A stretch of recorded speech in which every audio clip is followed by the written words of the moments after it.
Hi friends, எல்லாரும் எப்படி இருக்கீங்க? எத்தனை ஒரு பஞ்சாயத்தையாக பார்க்குறது அப்படிங்கிற மாதிரி தான் இன்றைக்கி யார் பஞ்சாயத்து கேட்குறீங்களா? அதான் நம்முடைய நண்பர் ஒருத்தர் கம்பல்சரி சொல்லிட்டார். காலையில் வீடியோ போட்டால் போய் அண்ணா ஒரு ஆள் பயங்கரமாக பேசிட்டு இருக்காரு, அவரை பற்றி கொஞ்சம் பேசுங்க அப்படின்ட்டு. யாரும் கேட்டீங்கன்னு இந்த ஆள் தான். யாரும் தெரியலையா? சாரா யாரும் தெரியலையா? நீங்கள் வேற, இவங்க பெரிய ஆள், எல்லா கூந்தலும் எனக்கு தான் தெரியுங்கிற மாதிரி. கூந்தல்லாம் புரியுதுல, டீசென்ட் அப்ரோச், ஓகேவா? எல்லாமே எனக்கு தான் தெரியுங்கிற மாதிரி பேசக்கூடிய ஒரு ஆள் இவங்க. எப்போ பார்த்தாலும் பார்த்தீங்கன்னா அப்படியே கேப் போட்டு தான் பேசுவாப்புல. கேப் இல்லாமல் ஒரு நாள் தலைவர் பேச மாட்டாரு. பெரிய கார்த்திக் நினைப்பு இருக்கு. ஏதாவது என்ன சொல்ல, இந்த பத்தி நீங்க பேச வேண்டியிருக்கு. நம்ம நண்பர் வேறு கேட்டாரு. ஆனா இவர் வந்து பாத்தீங்கன்னா ஜேர்னலிஸ்ட் அப்படின்னு போட்டுக்கிறாரு. ஆனா உண்மையிலேயான ஜேர்னலிஸ்டுக்கு அவர் பேர் தான். இந்த ஆள்லாம் ஜேர்னலிஸ்ட் போடுறதுனால. ஏன்னா உட்காந்து, அதாவது எந்த ஒரு நியாயம் தர்மம் சில பேர் பேசும்போது அது ஒரு 2 பாயிண்டாவது அதை சேர்ந்து பார்த்தீங்கன்னா ஆப்போசிட்ல இருக்கவங்களுக்கு அவர் பண்ணது உண்மையிலே கரெக்டாக இருந்தா அப்படி சொல்லுவாங்க. ஆனால் இவரெல்லாம் பார்த்தீங்கன்னா முழுக்க முழுக்க தளபதி விஜய் அவர்களை விமர்சிக்கிறது மட்டும்தான் இவருடைய நோக்கம். அஜெண்டாங்கிற மாதிரியே உட்காந்துட்டு பேசுவாப்ல. அப்படிதான் இவரு டெய்லி பேசிட்டு இருப்பாரு. அதனால இவருடைய பேச்சுக்களை நான் ஆரம்பத்தில் முன்னாடி லாங் டேஸ் ஆகோ வந்து ஒரு டைம் பார்த்துருக்கேன். அதுல இருந்து அதுக்கப்புறம் இவர் பார்க்கறது கிடையாது, இது பேச்சு பிடிக்காது. இன்னைக்கு நம்முடைய நண்பர் சொன்னாருக்காண்டி தான் பார்த்தேன். பார்த்த உடனே அந்த ஃபுல் வீடியோவில் பார்க்க தோணல. ஸ்டார்டிங்கில் பார்த்தீங்கன்னா ரைட்டு இவர் என்ன பேசுறாரு, யாருக்கான ஏதாவது வடிவேல் ஒரு படத்துல ஒருத்தர் அழுறதுக்குனே ஒருத்தர் ஒப்பரைக்கிறதுக்குனே வச்சிருப்பாருல்ல, நான் ஒப்பரைச்சிட்டு இருப்பாரு. அதே மாதிரி ஆலமர் கட்சி ஒப்பரைக்கிறதுக்குனே ஒரு ஆளை ஃபிக்ஸ் பண்ணிருக்குன்னா அது இந்த ஆள் தான். ஸோ இவங்க வந்து என்ன ஒப்பரைக்கிறதா நம்ம ஆல்ரெடி சொன்னதுதான். அதாவது தளபதி விஜயோடைய கட்சியில் ஒரு 6 பேர் வந்து சேர்ந்தாங்கல்ல, சேர்ந்த உடனே ஏகப்பட்ட பேருக்கு பயங்கரமா அடியில் எரியும் பாருங்க எங்கெங்கெல்லாம் ஒப்பரைக்கீங்கன்னு அப்படின்னு சொல்லியிருந்தோம். அதே மாதிரி தான் இப்போ வந்து பார்த்தீங்கன்னா ஒப்பரைச்சிருக்காரு. அதில் முக்கியமாக பார்த்தீங்கன்னா அந்த 6 பேர்லையும் அந்த 5 பேர்களை விட்டுட்டு மெயினாக இருக்கிற ஒருத்தரை தான் பிடிச்சி பயங்கரமாக டார்கெட் பண்ணுவாங்க. யாருன்னு கேட்டிங்கன்னா இந்த IRS அதிகாரி அருண்ராஜ். ஏன்னு கேட்டிங்கன்னா அவர் வந்து பார்த்தீங்கன்னா ஒரு இன்கம் டேக்ஸ் வந்து தளபதி விஜயோடைய கட்சியில் சேர்ந்திருக்காரு, ரிசைன் பண்ணிட்டு. ஸோ மற்றவங்களாம் பார்த்தீங்கன்னா எம்எல்ஏ வந்து முடிஞ்சவங்க, முன்னாள் எம்எல்ஏ, முன்னாள் ஒருத்தர் நீதிபதியோட ஜாயின் பண்ணிருக்காரு. ஆனால் இவர் தான் பார்த்தீங்கன்னா வேலையை ரிசைன் பண்ணிட்டு இங்கே வந்து ஜாயின் பண்ணிருக்காரு. அதுவும் கட்சியில் மிகப்பெரிய பார்த்தீங்கன்னா கொள்கை பிறப்பு பொதுச்செயலர் பதவி கொடுத்துருக்காங்க. ஸோ அதனால இவங்களுடைய கண்ணெல்லாம் உறுத்துது. ஸோ ஏன்னா வந்து பலம் அதிகமாகுதுல தளபதி விஜயோட கட்சியில். நல்லா படித்த நல்ல ஒரு உத்தியோகக்கூடிய கவர்மெண்ட் ஸ்டாஃப் வந்து சேர்ந்தாங்கனால எல்லோரோட கண்ணும் அங்கே தான் பார்த்தீங்கன்னா அப்படியே போகுது. ஸோ அதனால இவரும் பார்த்தீங்கன்னா அவரை பிடிச்சிக்கிட்டு, அதாவது என்ன சொல்றாங்க கேட்டீங்கன்னா, ஏங்க ஒரு டிஎம்கே, ஒரு காங்கிரஸ், ஒரு ஏடிஎம்கே அந்த கட்சியில் சேர்ந்தா கூட பெருசாக அதை பற்றி பேசலாம். இந்த கட்சியில் போய் சேரலாம் ஒரு பெரிய விஷயமாங்க. திறந்து கிடக்குங்க, யாரு வேணாலும் போய் போலாங்க, அங்கே போஸ்டிங் கொடுப்பாங்க, அதெல்லாம் ஒரு பெரிய விஷயமா? ஸோ அதாவது இவரை வந்து 2 விதமா அவர் விமர்சிக்காரு. இந்த ஆளு என்ன சொல்றான்னு கேட்டீங்கன்னா, இந்த ஆளும் சொல்லுவாங்க, பேர் சொல்ல மாட்டோம், ஓகேவா? எனக்கு பேரெல்லாம் கேட்கக்கூடாது. ஏன்னா பேரை சொல்றவங்களுக்குலாம் அந்த அளவுக்கு வந்து தகுதி இருக்கான்னு தெரியாது. அவரு பேரெல்லாம் நம்ம சொல்லணும், ஓகேவா? இந்த ஆளுக்கு என்ன சொல்றாருன்னா, ஸோ அவர் 2 விதமா பாக்குறாராம். இதை தான் நீங்க நல்லா கேட்கணும் இந்த இடத்துல தான். ஏன்னா இதான் கதை, அவர் சொல்ற கதை கேளுங்க ஃபுல்லா. அதாவது ஒருவேளை பிஜேபி வந்து பார்த்தீங்கன்னா விஜய் அவர்களை நமக்கு எதிராக ரொம்ப திரும்புறமே தெரிஞ்சா விஜய் வந்து பார்த்தீங்கன்னா ஒரு கடிவாளம் போட்டு அடக்கிறது பார்த்தீங்கன்னா இந்த மாதிரி சில விஷயங்களை பண்ணுவாங்க. இப்போ வந்து பார்த்தீங்கன்னா இவர் வந்து ஒரு IRS இன்கம் டேக்ஸ் வந்து இருக்காரா, இவர் வந்து வேணும்னே ரிசைன் பண்ண வச்சு இப்போ இவருடைய மொத்த வருமானம் இவ்வளோ இத்தனை வருஷம் வேலை பார்த்தா எவ்வளோ இருக்குமோ அதை ஒரே பேமெண்ட்டாக செட்டில் பண்ணி எப்படி வந்து பார்த்தீங்கன்னா அண்ணாமலை அவர்களுக்கு செட்டில் பண்ணாலும் அதே மாதிரி இவர் செட்டில் பண்ணி இப்படி உள்ளே இறக்குறாங்களாம் விஜய் அவர்கள் கட்சியில். ஸோ விஜய் அவர்கள் எங்கெங்கே இன்வெஸ்ட் பண்ணியிருக்காரு, அவருடைய முதலீடு பணம்லாம் எங்கெங்கே தெரிஞ்சுக்கிட்டு அவரை லாஸ்ட்டாக அவர் வந்து ரொம்ப பிஜேபிக்கு எதிராக வந்து ஏதாவது பேசுகிற மாதிரி ஏதாவது பண்ணுற மாதிரி ஆச்சுன்னா அவர் அப்படியே ஒரு கிடிக்கிடி போட்டு அமுக்கிறதுக்கு தான் இவர் உள்ள அனுப்பியிருக்காங்க அப்படிங்கிற மாதிரி. இன்னொரு பக்கம் என்ன சொல்கிறாருன்னா, இவர் ஆரம்பத்திலேருந்தே பெருசாக ஒன்று கிடையாது. இவர் வந்து உள்ள இருக்கக்கூடிய அந்த இன்கம் பேசக்கூடிய ரகசியங்களை விஜய் அவருக்கு சொல்லி ஒரு நட்பை பழகிட்டாரு. ஸோ அவரை நிறைய ரேட்லேருந்து காப்பாற்றி, அது மட்டும் இல்லாமல் இதில் இன்வெஸ்ட் பண்ணலாம், இதில் மாட்ட நீங்கள் மாட்ட மாட்டீங்கன்னு சொல்லி ரகசியங்களை சொல்லி வந்து பார்த்தீங்கன்னா அவர் கூட அப்படி நெருங்கிட்டாரு, பழகிட்டாரு. அதனால இப்போ அவருக்கு வாய்ப்பு கிடைச்சிருக்கு, மற்றபடி ஒன்றும் கிடையாது அப்படின்னு சொல்றாரு, ஓகேவா? இது ஒன்று. அதுக்கப்புறம் அவர் நிருபர் கேட்கிறாரு இந்த எல்லாம் தெரிஞ்ச விட்ட, அதாவது இந்த எம்எல்ஏ இவங்கலாம் போயிருக்காங்களே, ஸோ அவங்களாம் நீங்கள் என்ன நினைக்கிறீங்க? அவங்களாம் இதுக்கு முன்னாடியே டிஎம்கே ஏடிஎம்கே இருந்திருக்காங்களா, அவங்க போகிறத பற்றி என்ன நினைக்கிறீங்க கேட்டிருக்கு. எங்க அவங்களாம் வயசாயிச்சு போயிட்டுங்க, அவங்களாம் வீட்டில் அந்த மருமகள் பார்த்தீங்கன்னா அவங்கள மதிக்கிறதே கிடையாது. ஸோ பால் வாங்கிட்டு வா, என் பையனை ஸ்கூல்ல இருந்து கூட்டு வா அப்படின்னு சொல்லி ரொம்ப வேலை செய்ய வச்சுட்டு ரொம்ப நொந்து போயிருக்காங்க.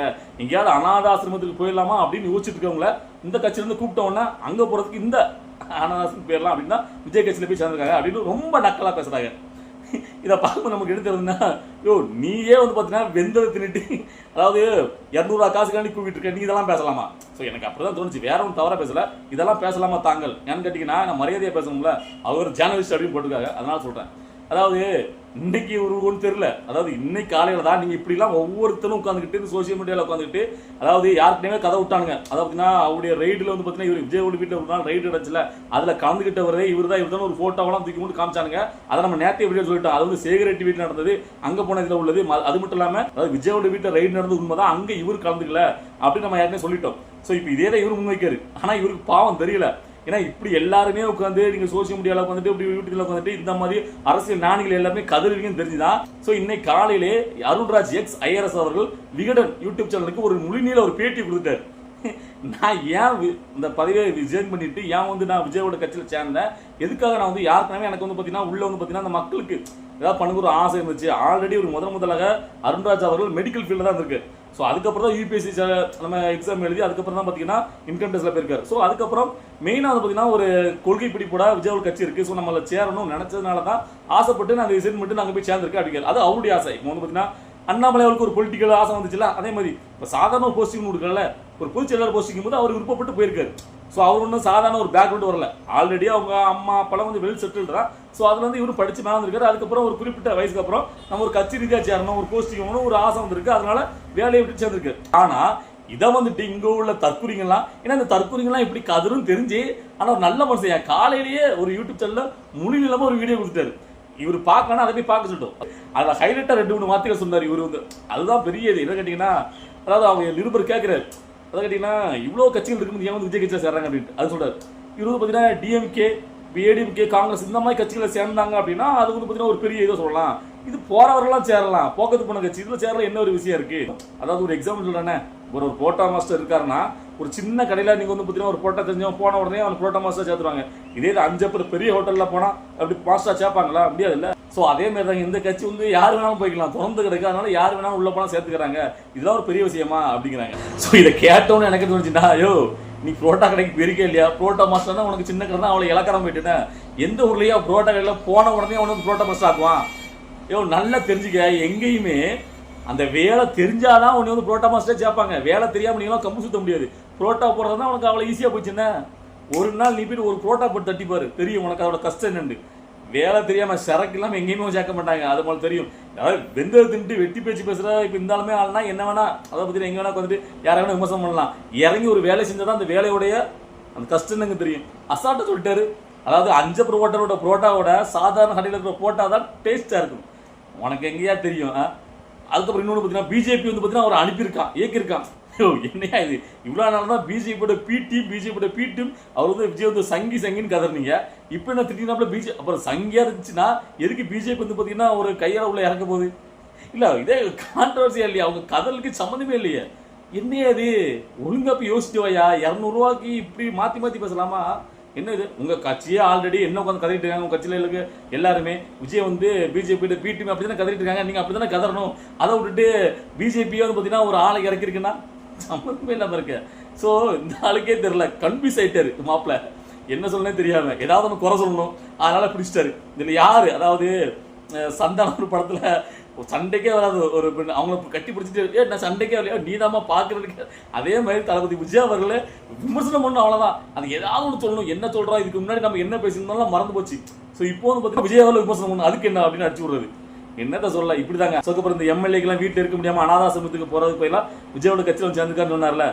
இதை பார்க்கும்போது எனக்கு என்ன தோணுச்சுன்னா, அதாவது இவர் வந்து பார்த்தீங்கன்னா இவருடைய வீட்டில் இவருடைய நிலைமை இப்படிதான் இருக்குன்னு நினைக்கிறேன்.